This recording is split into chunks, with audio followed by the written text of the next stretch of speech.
Good evening, everyone. Thank you guys so much for coming tonight. We promise we will not keep you from conversation, or more importantly, the open bar for very long. Thank you all for coming tonight. It's truly an honor to be here with so many friends, so many that I haven't seen in such a long time. So thanks for coming out on a rainy night. We're very excited to have you all, not only to get together and celebrate the County Chairs Association, but to honor three very close friends. We're very lucky to have Majority Leader Greg Harris in the room tonight, somewhere, I think. There he is. Thank you, Leader. And we're also very excited to honor two of our dear friends who could not be in attendance, but we still love them, Senator Heather Staines and Senator Toy Hutchinson. So let's give them a round of applause, loud enough that they can hear us, even though they're not in the room. We're very grateful for your support tonight. Olivia and I worked hard, but we're also very thankful for the staff with the County Chairs Association. So thank you for all the work you do, Dan. And with that, I'll turn it over to Olivia. Good evening, everyone. Thank you so much for being here. It truly is a great honor and privilege to be a co-chair with Matt Glavin and work with the Illinois Democratic Committee Committee Chairman's Association. So it is also a pleasure to acknowledge all the elected officials we have here this evening with us. So thank you for taking time out of your busy schedule to make it this evening. So we have Senate President Don Herman. We have the tallest gentleman in the room, Treasurer Mike Frericks. Leader Greg Harris. Judge John Elrick. Judge Thomas Donnelly. We also have former Senate President John Cullerton. And we have Alderman Tom Tunney, Alderman David Moore, Alderperson, Alderwoman Silvana Tavares, Commissioner Bill Lowry, Commissioner Kim Dubuclet. Sorry, that was a hard one. Commissioner Mariana Spiropoulos, Mayor Nancy Roderine, State Central Committeeman Bill Houlihan, former State Representative Julie Hamos, State Central Committeewoman Nancy Shepherdson, State Central Committeewoman Lauren Beth Gash, and last but not least, Kane County Board Member Matt Hansen. So it is, we're almost done, I promise. So I have had the great privilege to work with Christina Zahorik, and I know that she,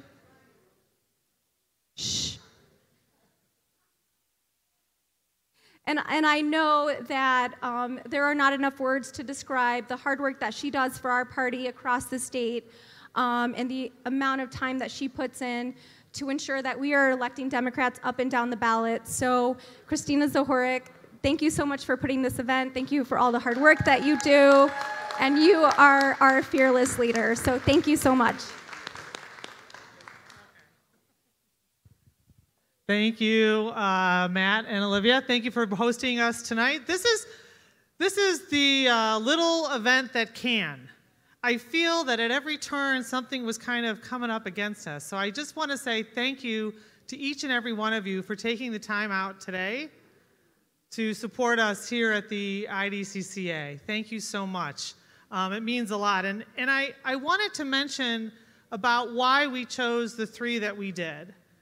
And I think that it's really indicative of the work that the IDCCA does. Our job is to make sure that we are party building all around our state, that we are electing good government Democrats that are enacting the policies and legislation that we know will make Illinois a better place.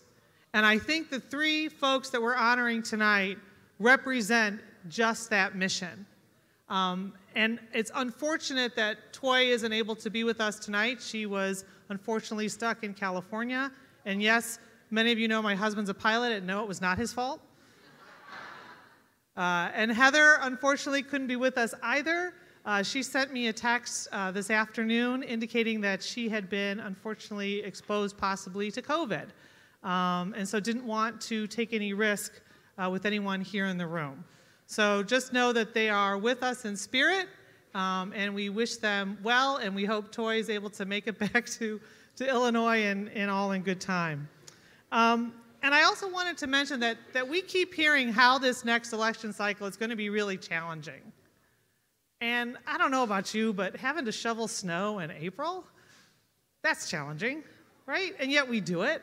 As Democrats, we are used to, I think, the bigger challenges. I think I want to give a shout out to all of those legislators and to our Senate President and to Speaker Welch, who stayed up all hours of the night.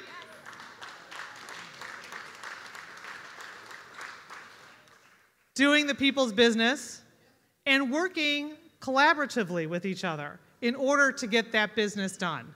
And we see that work. And again, it's all of the volunteers at the grassroots level in my organization that are working so hard to make sure that these folks stay in office and we can have a better Illinois. I mean, the fact that we actually have a really good budget this year, again, right?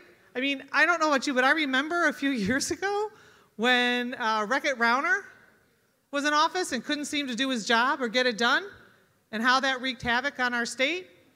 And how the current GOP wants us to go backwards to that, but we won't let them. The folks in this room won't let them.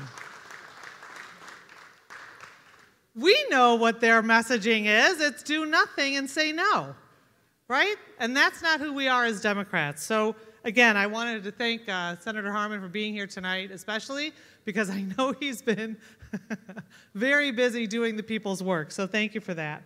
I did also want to allow for a little bit of time from our statewide treasurer, Mike Frerichs, just to say a few words since he's here tonight, because I think we all remember his tough election, and he came through it, right? And we're not going to let him fail this cycle either, and we'll make sure that he is elected. All of our constitutional officers, our governor, J.B. Pritzker, thank God, who has saved so many businesses and people in our state, Juliana Stratton as well, and whomever comes out of that Secretary of State's race, we are Democrats, we will unite, and we will move forward. Treasurer Frerichs. Christina, thank you, and thank you, Democrats, for being out here tonight. I want to thank Olivia for pointing me out in a crowd in case people couldn't see me, and pointing out that I do think I'm the tallest person in this room. And you might remember my first campaign slogan when I ran for state treasurer was standing tall for Illinois. Now you laugh, but I think some people don't understand what I mean by that. Standing tall is not about being physically tall. It's about how you stand up when there are bullies out there. The natural inclination when you see someone being bullied is maybe to step back and say, I hope they don't pick on me. I don't want to get in a fight. And that's what a lot of Republicans do. But we as Democrats stand tall. We stand up when we see people under attack. We have fought hard in this state, but we also look at other states. We look at when Texas tries to take away a woman's right to choose, and we open our doors and say, we will step up. We will stand tall for those women. When we see Florida trying to pass Don't Say Gay bills, we stand up and says, Illinois is a welcoming environment. Come to Chicago, come to Illinois, and we will take you in. We as Democrats, whether you're 6'8" or you're 5'2", by standing up for people, you are standing tall. I would not be here today if the Democratic County Chairman's Association didn't stand tall for me in 2014. So I had a close race, and this is a great example of what happens when you get involved in Democratic politics. So after the election was over, it was a really close race. The Republicans tried to thwart democracy. They paid people to go in and disenfranchise people, take away their votes. But we as Democrats sent in volunteers who stood up to protect the right to vote. And so I will do something a little odd here at a Democratic event. I'll tell you, it's not only Democrats who stand tall. You know, a few years ago, when Bruce Rauner was trying to wreck this state, there were 11 Republicans in the House who stood up and said, enough. We are to put an end to your anti-worker, your pro-destruction campaign. And they stood tall. And then they got primaried, or they resigned, and they moved away. And we saw even someone here, Adam Kinzinger is not that tall, and I don't agree with him on many issues, but when our president led a coup or an insurrection against our country, he stood tall. And now he's not running anymore. So if anyone thinks that one party stands for people, and they both do, the other party turns on people. That's why you are here to support Democrats, because we stand up for people. We stand up for the poor. We stand up for the disenfranchised. And I know that if you continue to stand tall with the Democratic County Chairman's Association, we will be successful this fall. Thank you all very much. Thank you so much, Treasurer Frerichs. I also wanted to make sure I said hello to our leadership circle is in the room tonight. Just wave, all the members of our leadership circle. I see you. Thank you for all you do to uplift the organization. And as the daughter of labor and married to a union man, thank you to labor for being here tonight and all you do to support the IDCCA and Democrats up and down the ballot. And now we get to hear from a very, very dear friend, President Harmon. Good evening, Democrats. So last week in Springfield, we passed the largest and most responsible budget in our lifetimes. We did some things that were unthinkable a few years ago. We paid our bills. We paid down all of our short-term debts. We put money in the rainy day fund, and we still had enough left to send $1.8 billion back to the taxpayers who sent it to Springfield in the first place.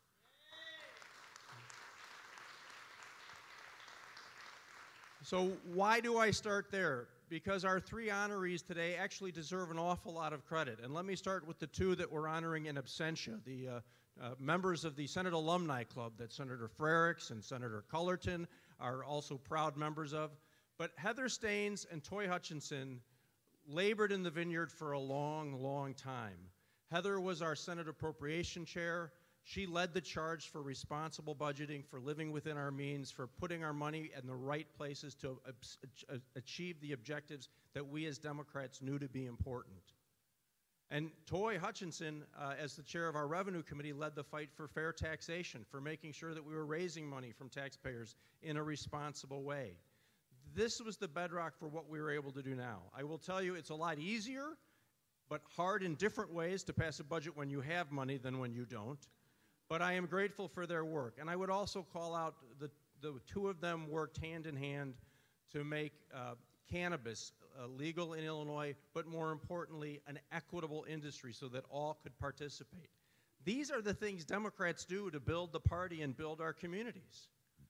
And now with Leader Greg Harris, there are very few irreplaceable people in Springfield, but I would say that Greg Harris is one who approaches it closer than most any other.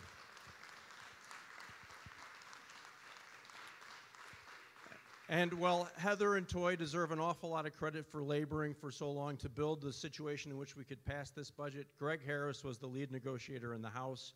He worked hand in hand with our folks in the Senate. I don't know that we've ever worked together better and more cooperatively, but this responsible budget, this budget that invests in our priorities, this budget that gives money back to the taxpayers at a time when they can truly need it, really is a testament to Greg's knowledge, his commitment, his passion, and his belief in the democratic principles that we all subscribe to and are able to put into practice in this budget. So, Madam Chair, am I presenting an award here? So, nothing like planning ahead. Well, ladies and gentlemen, Greg Harris, the recipient of the Party Builder Award this year.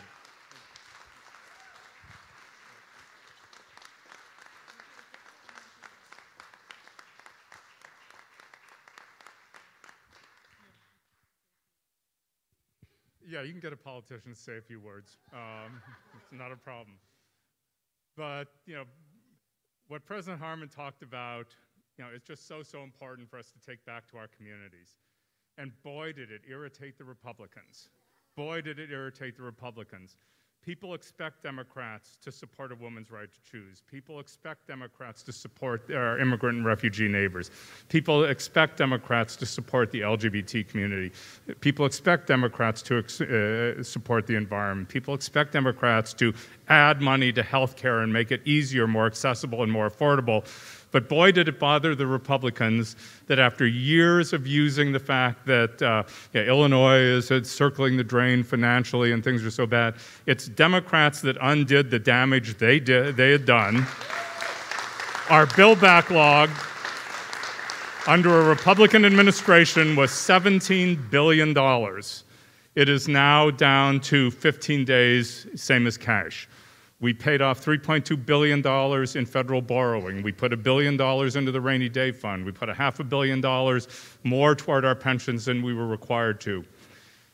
We're sending child tax payments to every family in the state of Illinois. The earned income tax credit is now in place in Illinois, and it's expanded to include both young people and seniors who are not included under the federal laws. And we made it refundable, so even if you're a person who has not paid taxes, you'll get the benefit of the earned income tax credit. And it extends to ITIN filers, because our immigrant and refugee neighbors need to have a chance to take advantage of it also. We put in business credits to make Illinois one of the most attractive states for electronic vehicles and components in America. We extended the EDGE tax credits. We put in a program called Micro to attract advanced electronic manufacturers here. These are the jobs of the future, and these are what we want to bring back to the state of Illinois. This is the Democrats' view of what a good economy works like.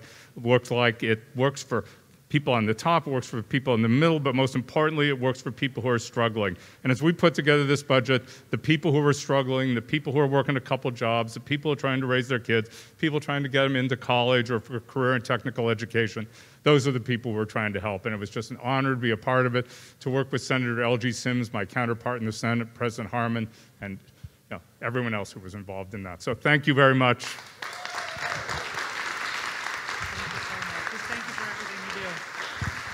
And I just want to give out a personal story about why I'm so honored to be able to present the Party Builder Award to you, Leader Harris. Many of you know I have 5 kids. My oldest son is queer, and my youngest is non-binary. And to have someone who is thriving and successful in the LGBTQ plus community and doing so well, and to the point where now, as young adults, they can love openly who they choose, and if they should choose to be married, they can. So thank you for that personally. I appreciate it. I also want to give a shout out to my county chairs that are in the room tonight. If you want to raise your hand up, we've got some of our county chairs throughout the state. There's 102 of us doing the good work. And I think that's all we have, if I'm not mistaken. Thank you again so much for supporting us. The work that you do allows us to do that grassroots work, and that includes making sure that we get people on the ballot. We just did a program where we texted into 90 counties. We got over 4,000 folks raise their hand to say they wanted to run for office in areas that we've never had Democrats run before. And that's because of your support. We have also been able at the IDCCA to work one-on-one with our county chairs to make sure that they understand the data and the numbers so they can increase their margins and make sure that we are successful again in places that we had not been before, particularly at the municipal, school board, and library levels as well, because those posts matter too, and we see that more than ever. And then the last thing I'll say that we've been working on this year because of the support that you've been giving us is to make sure that we have qualified Democratic election judges in the room as well as poll watchers. And it has proven time and time again how important that is. I think back in the 14th, where I'm at now, or now it's going to be the 11th, but Lauren Underwood's race in particular, where it was important that we had people in that room to make sure that those votes were being counted correctly and fairly. So again, thank you for coming out tonight. I appreciate you. Thank you for opening up our emails, and I will see you on the campaign trail, and let's go win.